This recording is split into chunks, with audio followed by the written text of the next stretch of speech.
Hello everyone, first take two braids and a ponytail, joining the braids with the pony and then further converting it into a braid as well.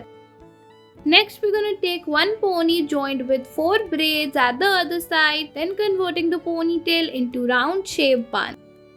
Next we're going to take a high ponytail, dividing it into two, and by using these ribbons we're going to make two braids out of that, then joining it with the braids and folding them into half. Next we're going to take ponies, one at each sides, and then we're going to fold them out into a bun like this and leaving the braids as it is, and then we're going to add this rubber band. Next we're going to take some braids and then giving them some lifted effect at the top, dividing them into two ponies. Next we're going to take one ponytail at each sides and then joining it with a braid made of colorful rubber bands, then further converting this pony into a bun.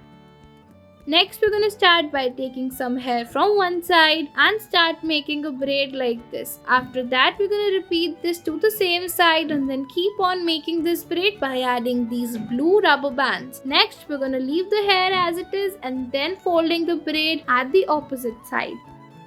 We're going to take one pony joined with a braid, making two braids as well and joining it also to our pony, further converting the ponytails into braids.